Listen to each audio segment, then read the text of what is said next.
Bueno, hoy vamos a continuar con el video anterior. Les di una breve explicación de lo que son los documentos comerciales y cuál es la operatoria dentro de una empresa para tener en cuenta qué tipo de documentación reviste de carácter externo y de carácter interno.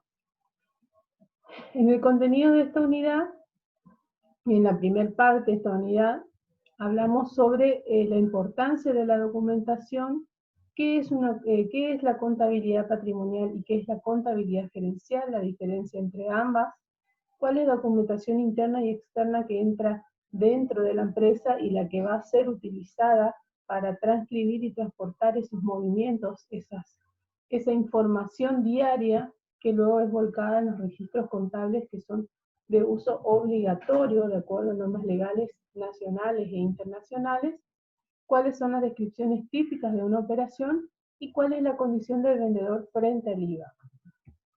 Bueno, habíamos mencionado la importancia de la documentación comercial en una empresa. Decíamos que todas las empresas deben estar respaldadas por documentos comerciales que avalan su operatoria. Compras, ventas, pagos.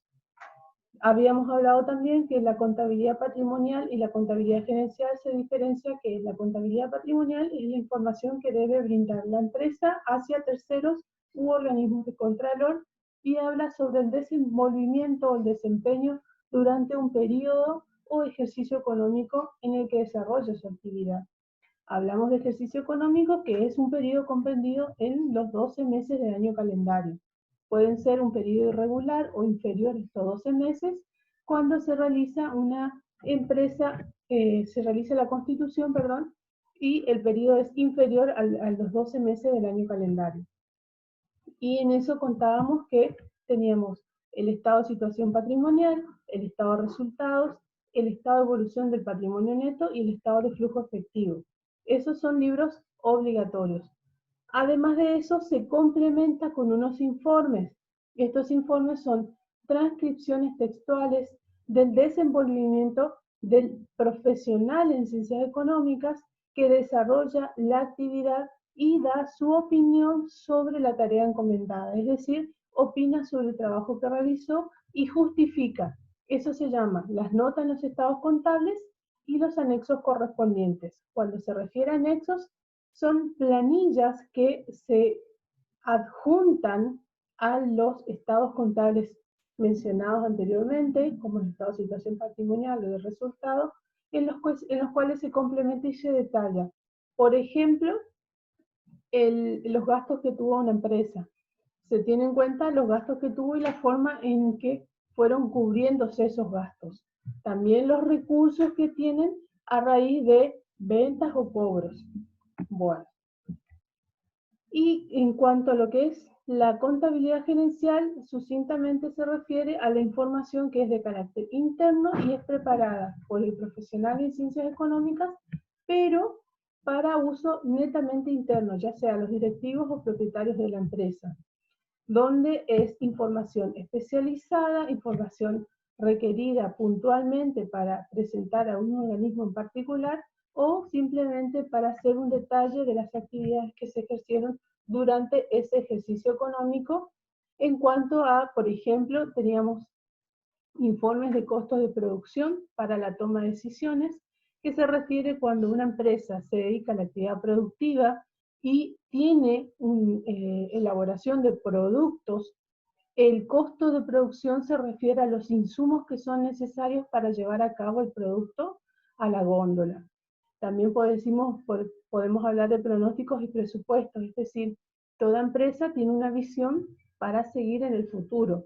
El pronóstico se refiere netamente a la misión, hacia dónde quieren ir, es decir, la elaboración de hipótesis favorables para que la empresa desempeñe su actividad.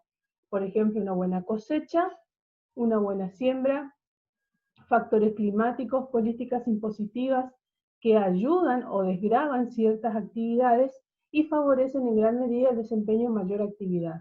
Y cuando hablamos de presupuesto es la evaluación pecuniaria, es la transcripción del pronóstico en términos numéricos, es decir, cuánto le va a salir a la empresa realizar cierta actividad y en base a los números, por ejemplo, solicitando un préstamo, teniendo aporte de los propietarios, realizando venta de activos, es decir, la empresa se puede desprender de ciertos activos con el fin de financiar ciertas actividades que pueden estar reguladas, ya sea para fomentar un sistema de producción nuevo, introducir una maquinaria nueva, tecnologías aplicadas, tecnologías de punta. Información contable proyectada se refiere a la visión que va a tener la empresa en un periodo más o menos de 5 años. La información proyectada es muy utilizada por las empresas cuando van a solicitar un crédito a las entidades bancarias. Ustedes sabrán que los créditos, así como estábamos viendo en las unidades anteriores, los créditos que los solicitan ustedes en forma personal afecta su economía, entonces ustedes se tienen que estructurar para la devolución del préstamo. Lo mismo sucede con una empresa. Imagínense esta situación que sucede con el país. El país cuando solicita un crédito, lo mismo tiene que hacer, es decir, proyectarse cómo va a ir devolviendo ese crédito. Bueno, habíamos mencionado también de lo que es la documentación interna y la documentación externa. Dijimos que la documentación interna son los comprobantes que se generan dentro de la propia empresa y respaldan los diferentes hechos que ocurren en el ámbito interno de la organización. Estos contienen información que no trasciende fuera de la empresa y solo surten efectos internos, aunque podrían directamente generar hechos que deriven en situaciones relacionadas con terceros o relacionados con la empresa. Por ejemplo, cuando se refiere a que podría indirectamente generar hechos que deriven en situaciones de relaciones, ustedes realizan una compra, la documentación de la compra es la que le emite el vendedor. Ustedes registran esa documentación. Es una documentación interna, pero resulta ser que vino del exterior, es decir, es una documentación externa, pero que influye en forma interna para la registración. A eso se refiere. Cuando hablamos de documentación externa, son los considerados como la información contable patrimonial. Recién les mencioné lo que contablemente se hace cuando se presenta la información del movimiento durante un periodo económico que realiza la actividad. Esos movimientos económicos se transcriben en los libros que son obligatorios, como lo había mencionado, el libro diario, el libro inventario, balances, planillas y anexos.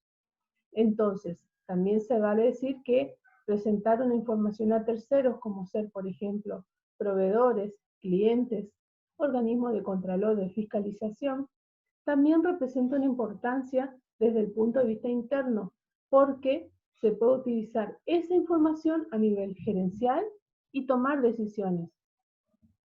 Si ustedes se ubican en la economía de su hogar, ustedes tienen en cuenta cuánto es el ingreso que tienen en la familia.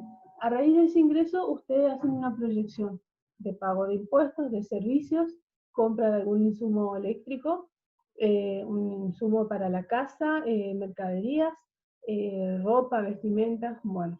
En base a eso, ustedes tienen una proyección de cuánto es lo que ustedes disponen de dinero para vivir durante el mes. Trasladen eso a una empresa. Una empresa tiene su ingreso que es a través de una venta. Esa venta lo que le hace es cubrir los costos de producción. Una empresa que fabrica tiene que tratar de reducir lo máximo posible los costos de producción de manera tal de que una vez que se produce el tracto que es la venta, ingresa a las arcas de la empresa ese dinero y con ese dinero se hace un abanico de pagos.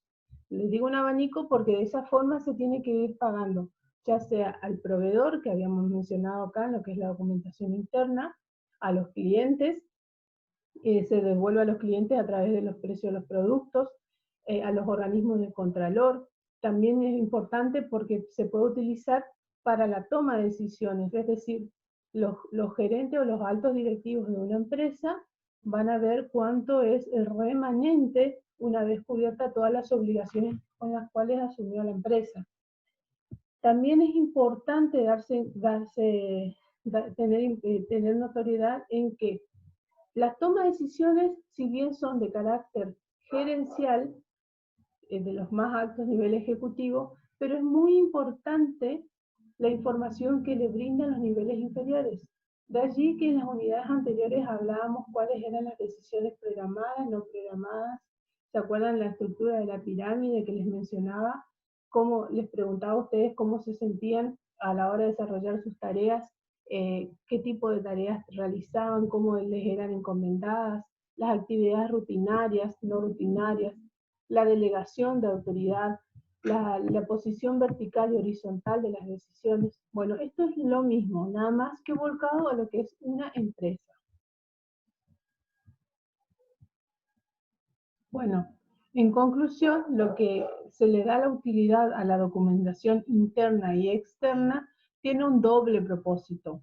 La que es documentación interna, como se dice, es exclusiva de la empresa o de la firma, y personas ajenas o terceras no deberían tener conocimiento sobre este tipo de información. Pero hay documentación que es de carácter externo y es la que la emite la empresa, pero con el fin de que terceros, ya sea organismos o entidades crediticias, tengan conocimiento del desenvolvimiento económico de la empresa. Se suele utilizar la documentación externa cuando se envía, por ejemplo, un informe a los proveedores de la innovación de la tecnología en cuanto a un producto de punta, con una tecnología de punta, y ese proveedor les abastece de una materia prima esencial y básica para la producción de un cierto producto. Bueno, ahora vamos a ver cuál es la descripción de una operación típica en una empresa comercial. Nos olvidamos de lo que es la economía del lugar y ahora solamente vamos a hablar desde el punto de vista de una actividad empresaria o comercial. Sabemos que una empresa comercial existe operaciones que terminan un ciclo. ¿Qué es el ciclo? Es el movimiento de actividades que ocurren, las circunstancias de actividades que ocurren para terminar a un producto final, que es la venta o la entrega del mismo. Por ejemplo, comprar mercaderías, luego efectuar el pago de dicha mercadería a los proveedores, luego vender ese producto y de última forma cobrar el importe correspondiente a dicha venta. Como ustedes verán en este gráfico que yo les proporcioné, vemos en la primera imagen, partiendo del lado izquierdo, dice el cliente realiza el requerimiento de compra. Bueno, luego va a la oficina quien recibe el requerimiento. Esta es la oficina de la mesa de entradas o lugar del local de venta, el puesto de venta. Este local de puesto de venta transcribe lo que solicita el cliente y lo lleva para realizar el proceso de compra. El proceso de compra consiste en que almacenes busca el producto solicitado, se lo empaca y se lo entrega al cliente quien recibe el bien o servicio solicitado. Hay una casa acá que es muy conocida por todos, bastante años tiene de permanencia en el mercado, que es Coain Radio. Si ustedes se fueron alguna vez o todavía no tuvieron la oportunidad de ir y prestan atención, notarán que ingresan al local comercial y tienen un sistema de números. Ese sistema de números está separado ya sea para lo que es electrónica y para otro lado creo que es ferretería. Cuando los llaman a ustedes en ese sistema de números, luego de atender el vendedor, ubicar el producto, lo que ustedes necesitan, cubrir su necesidad, el vendedor les emite un ticket. Con ese ticket ustedes se dirigen a lo que es el sector de cajas. En ese sector ustedes abonan y luego los invitan a pasar a un lado de un sector que está detrás de cajas donde es empaque. Esa persona les envuelve el producto, certifica y controla que sea el producto que ustedes han solicitado, le despachan el producto y terminó la compra. Eso es un circuito de ventas de una empresa comercial. Acá corre lo mismo. Bueno, acá ven otro sistema de ventas en la cual arrancamos con la persona que está acá arriba con el teléfono. Esta persona atiende un llamado y es la persona que está encargada de tomar las ventas, son los pedidos. Luego se dirige a esta chica que está acá, que parece que aparentemente está midiendo algo, está cortando algo. Es la que está confeccionando el producto que fue solicitado en el nivel anterior, donde está la persona con el teléfono. Luego, una vez diseñado el producto, se realiza la elaboración. Ustedes ven que acá hay una persona que está confeccionando el producto y otra la está envasando o empaquetando. Sigue el circuito y luego está cargado en un auto que sería encargado de hacer la realización de la distribución o traslado de la mercadería para que siga su viaje, ¿verdad? En algunos casos estos productos pueden ser enviados vía espaciales, sea por nave, por superficie aérea, y llegando a destino el producto final a la persona que encargó en un principio el producto. Esto también es otro circuito, nada más que acá estamos viendo cómo es la visión de una fábrica que realiza el producto, que lo confecciona. Y ustedes ven los pasos acá. Bueno, continuamos. Bueno, ahora vamos a hablar de lo que son las facturas. ¿Qué es una factura? Habíamos mencionado en la clase anterior que cuando la condición de la operación se ha realizado, es decir, en el momento en que la persona realiza el pedido, ustedes vieron que era un pedido en forma telefónica, el que vimos recién, o el anterior, cuando la persona acude al local comercial y en el A trata directamente con el vendedor y el vendedor realiza la oferta del producto. Bueno, se realiza la confección de la factura. Es cuando la condición de la operación ha sido aceptada por ambas partes, es decir, comprador y vendedor llegan a un acuerdo, se reconfecciona y se materializa a través de la factura, donde el comprador y vendedor se confecciona como conocido como factura, bueno, acabo de decir. Dicho comprobante se incluye fundamentalmente las características de lo que es la operación que está realizando, es decir, la fecha de la operación, la condición frente al IVA del comprador, el detalle de los productos, el valor unitario, el valor total, las condiciones de pago y el número de quit del comprador. Estos son elementos que son obligatorios en los cuales debe estar consignados y expresados tácitamente y expresamente en la factura. Bueno, acá vamos a ver un modelo de factura. Bueno, acá dice orden de compra, pero bueno, le voy a mostrar, después les explico lo que es. Los datos preimpresos deben ser los siguientes, como decíamos. Aquí está el nombre del comercio. El nombre del comercio. Luego tenemos el domicilio. Acá dice Libertad 926. Condición frente al IVA. Y está en mayúscula, dice IVA responsable inscripto. Ahora, el número de factura. Ustedes verán que acá dice documento no válido como factura, porque en este caso es una orden de compra, pero ya en las otras filminas les muestro cómo es la factura. El número de factura tiene 4 números, luego sigue un guión y tiene 8 números restantes. Luego dice letra correspondiente según la condición de comprador y vendedor. Es decir, acá, en este caso figura una X, pero según la condición del vendedor, tiene que tener una letra A, una letra B o una letra C. Luego la información correspondiente a la empresa gráfica que confecciona. Esto está aquí abajo donde dice impreso sitio en tal lugar, impreso desde tal número a tal número, son confeccionados. Anteriormente se hacían en imprentas, hoy por hoy se digitalizó todo el sistema, pero les muestro cómo era la factura.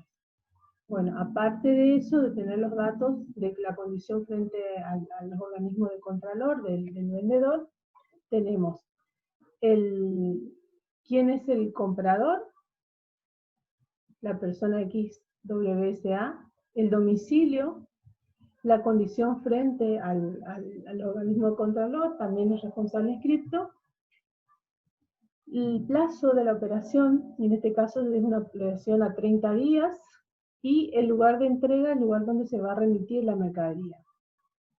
En la descripción, vamos, lo que se detalla acá es la cantidad en unidades cuántas unidades se realiza la venta, en este caso hay 24. La descripción dice pantalones de jean lavado a la piedra. Ese es el detalle para describir e individualizar el producto. Y aquí tiene el precio unitario. Va la firma y las observaciones en cuanto a horarios de reclamo por el caso de que el producto no esté en su momento oportuno, haya llegado al comercio. Bueno, como mencionábamos recién, la sigla o la letra que va a separar, depende del tipo de responsable, de la condición frente al IVA del vendedor, se detalla con letras A, B o C. Por ejemplo, el responsable inscripto es el que vende a otro responsable inscripto. Entonces debe confeccionar una factura que lleve impresa la letra A arriba. Luego, si un responsable inscripto vende a un consumidor final o a un monotributista no responsable o responsable exento, debe confeccionar una factura D. Y los monotributistas no responsables o responsables exentos siempre deben confeccionar una factura C, sea cual fuera el comprador en cuestión, dado que no puede imprimir otra factura porque dentro del régimen solamente se le permite este tipo de facturación. En las facturas B y C no se discrimina el IVA, va por el monto total, que es el contenido en la venta final. Pero en la factura A sí se debe discriminar porque, como les decía recién, el responsable inscripto le puede vender solo a otro responsable inscripto, de manera tal que después, cuando realicen sus presentaciones juradas mensuales, estos responsables inscriptos tienen que discriminar el IVA que ellos fueron abonando. Acá les muestro un detalle de lo que es una factura A. Como verán, al principio tienen la letra A consignada acá en el medio, en la parte superior de la factura. Dice detalle original. Tiene el número de comprobante, que les dije son los 4 primeros números, y después tiene 8 restantes. Los 4 primeros números hablan de la sucursal, y los restantes son los números correlativos que van en forma ascendente de las boletas que se van emitiendo, de las ventas que se van realizando. La fecha de emisión de la factura es muy importante porque para los efectos legales o los efectos legales o de tracto es necesario plasmar una fecha de pago. Bueno, aquí sale el responsable inscripto, el quid de la persona y la razón social. La razón social es la designación o la denominación que tiene la empresa para ser conocida ante los demás. En este caso es una sociedad anónima, o sea que está constituida por socios o accionistas que no son visibles, por así decirlo, en lo que es la empresa, y la empresa funciona con un nombre, no con la persona, el nombre de la persona física. Tenemos la dirección, el teléfono, el número de ingresos brutos y el inicio de actividad. Acá en la parte más abajo ustedes van a ver que dice, se detallan los datos del comprador. Tenemos la empresa Sol SRL, la dirección San Martín, Capital Federal, su condición contra el IVA, que también es responsable inscripto, por eso les decía que la factura A solamente es entre responsables inscriptos. El quid y la condición de venta. La condición de venta son opciones que hoy por hoy, con el sistema electrónico de la página AFIP, nos permite discriminar si es una prestación de servicios u otra, si es pago al contado, con tarjeta de crédito, con tarjeta de débito. Bueno, y acá en el código tienen el código, como ustedes verán. En el código esto es un número interno que tiene la empresa, porque la mayoría de las empresas tienen un sistema de códigos electrónicos. Es decir, que cuando el producto pasa de la góndola a la caja, ese código automáticamente da de baja ese producto. Tienen la descripción del producto, la cantidad en unidades, 2, 4, 6 productos, el precio unitario, si existe alguna bonificación al respecto, y el importe del IVA, que saben que es el 21%. El total a pagar y la descripción. Siempre en las facturas A se describe lo que es el importe neto grabado y por otro lado lo que es el importe del IVA. Bueno. Bueno, acá tenemos la factura B, como dice la palabra. Acá en el medio de la factura tiene que estar consignada la letra B. Los datos de la factura también es igual que en el modelo anterior, punto de venta, que son los 4 primeros números, después el número de comprobante, fecha de emisión, condición del quit, ingresos brutos y inicio de actividad comercial. El nombre de la firma, su teléfono, dirección y la condición frente al IVA. En la parte más debajo dice los datos del comprador, es decir, el consumidor final, si ese es así, los datos, la condición de venta, si es al contado, y vemos el código del producto, detalle, la cantidad y el precio unitario. La diferencia, decíamos, que en esto no estaba discriminado el IVA. Y ahora vamos a la factura C. En la factura C, ven que en la parte superior y del medio dice factura C, factura original. También tiene los datos de lo que es el punto de venta y el número de comprobante, fecha de emisión. Toda la estructura es la misma en los tres tipos de facturas, nada más que lo que cambia es en el detalle del impuesto. Bueno, continuamos. Bueno, ahora vemos lo que es la condición del vendedor frente al IVA. El vendedor puede adoptar diferentes situaciones respecto a lo que es el impuesto al valor agregado, es decir, frente al fisco. Esto estará determinado por situaciones que plantean las diferentes normas impositivas, siendo las más habituales que encontramos como responsable inscripto, que es lo que debe emitir la factura A, monotributista que emite la factura C, y responsable exento, es decir, no paga impuestos. En el caso que el vendedor adopte la condición de responsable inscripto, debe facturar la letra A o B, preimpresa, en los comprobantes que emita según sea la condición del comprador frente al IVA. En este caso también se debe presentar declaraciones juradas mensuales, donde se informa el detalle de las actividades, es decir, las ventas globales que realizado durante ese periodo mensual, junto con otras consideraciones impositivas. Bueno, vemos en este gráfico que les dice responsable inscripto emite factura a otro responsable inscripto. Ahora bien, si un responsable inscripto emite factura a un consumidor final, a un monotributista, a un exento, a un responsable, emite factura B. Ahora, el monotributista, el exento no responsable, siempre emite factura C. Vamos a ir el concepto de lo que es monotributista. Las normas impositivas prevén para los pequeños contribuyentes un régimen simplificado de tributación que consiste en un pago fijo mensual que incluye los impuestos al valor agregado, a las ganancias y el componente previsional. En el componente previsional se hace mención a lo que es la jubilación y lo que son los aportes a la obra social. Es decir, una vez que una persona se realiza monotributista, abona esos tres conceptos. El monotributista siempre facturará cuál fuera la condición del comprador con comprobante factura C. No puede emitir otra letra de factura porque no está autorizado, y aparte hoy por hoy, como les dije, las impresiones de la factura se realizan todo vía electrónica. Entonces, un monotributista solamente puede emitir factura C a un consumidor final, a otro monotributista, a un exento o a un no responsable. Ahora vamos a hablar qué es el quit. Ustedes dicen, ¿qué es el quit?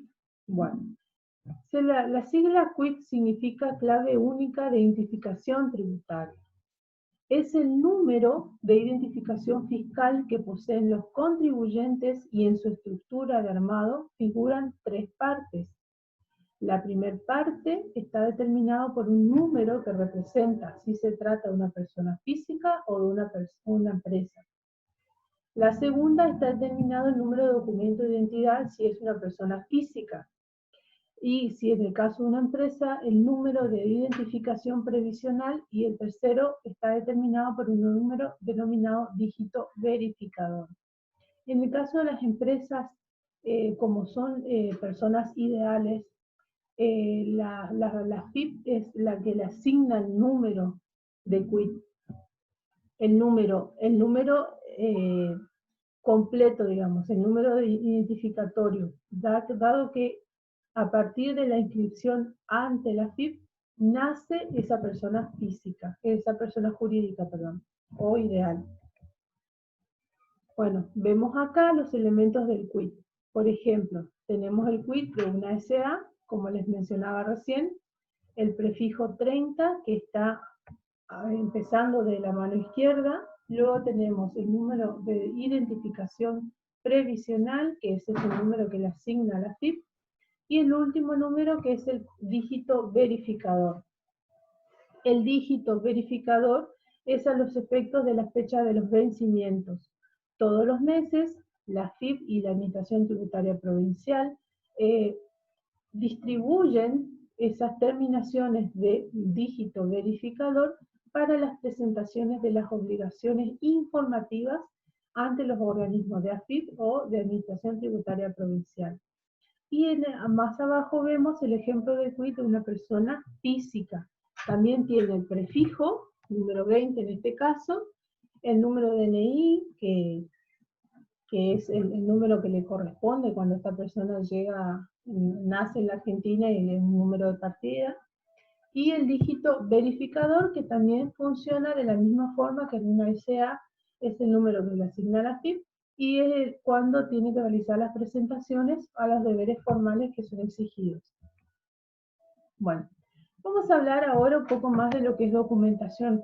Ya salimos de lo que es la factura, la obligación de la factura de presentar, quién es el responsable de emitir la factura, cuál es su condición frente a los organismos de contralor. Ahora vamos a hablar qué es el remito. El remito, el proveedor que remite, valga la redundancia, que les envía la mercadería, debe tener alguna constancia de que se realizó esa entrega a la mercadería. Entonces, por eso, cuando se realiza el flete, ustedes habrán notado en varias ocasiones que la empresa que realiza el flete o traslado de la mercadería que ustedes han comprado, les solicitan la firma de una recepción a través de un documento. Ese documento es el que se llama remito. La persona o empresa que recibe el producto firma el comprobante y eso es señal de que lo ha recibido el producto y también que durante un tiempo que tiene un tiempo perentorio para hacer ciertos reclamos en el caso que el producto no sea satisfecho o no haya cumplido con las expectativas o haya sido defectuoso para realizar la queja y la devolución del mismo. El proveedor está en condiciones de exigir el pago de la factura sí, dentro de las condiciones estipuladas en la orden de compra. El remito se confecciona, el original lo conserva el comprador y el duplicado retorna, o sea, es devuelto, firmado al proveedor como constancia de la entrega del producto. Acá vemos un modelo de remito. Ustedes notarán que es casi idéntico como es una factura, nada más que esta no tiene validez como factura, o sea, no tiene un respaldo legal para la persona que realiza la entrega de los productos, que es el vendedor, pero no tiene la validez de la transacción como es la factura.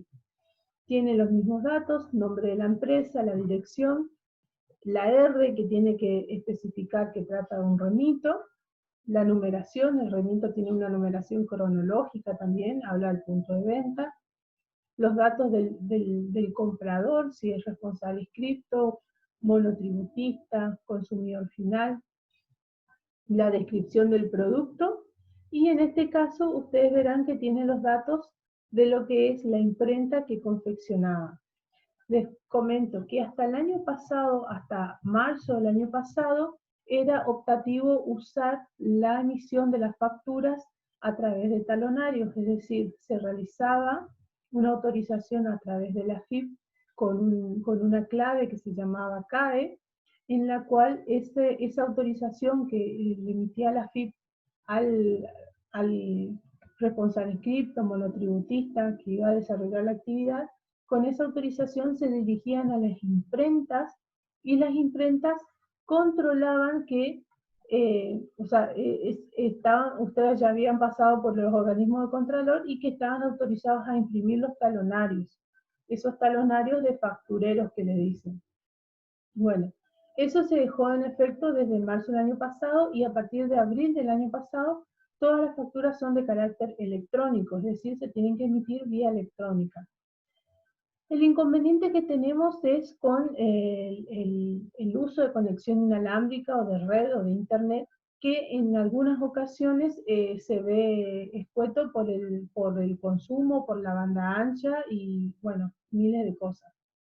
Entonces, los organismos, la FIP, si bien nos obliga a nosotros a emitir la factura vía electrónica, nuestro respaldo para las operaciones comerciales en caso de que haya corte de luz, en caso de que no tengamos un buen sistema de red, porque puede ser que la línea de red esté saturada, son el soporte físico de confeccionarlo en un talonario y realizar la venta.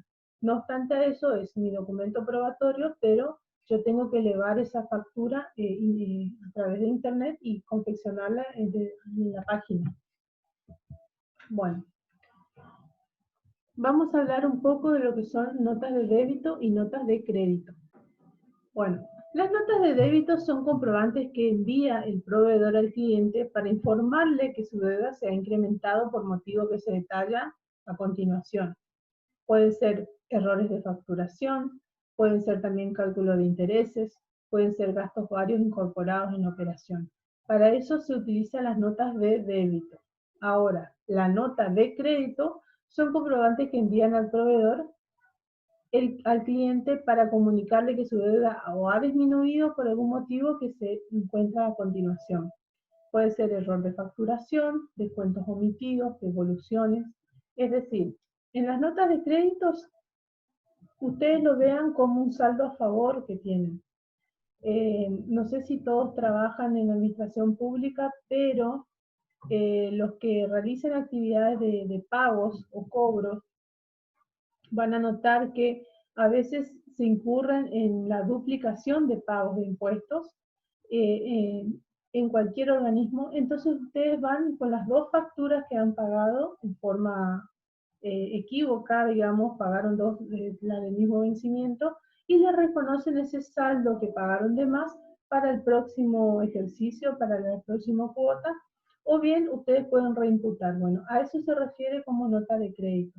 Y la nota de débito es todo lo contrario, un saldo negativo, es decir, le cobraron de menos y les informan que, bueno, que se acerquen sutilmente a abonar esa diferencia que están teniendo. Ambas notas, tanto la de débito como la de crédito, tienen el mismo formato que las facturas y tienen el mismo efecto impositivo. Acá vemos un ejemplo de lo que es una factura de crédito.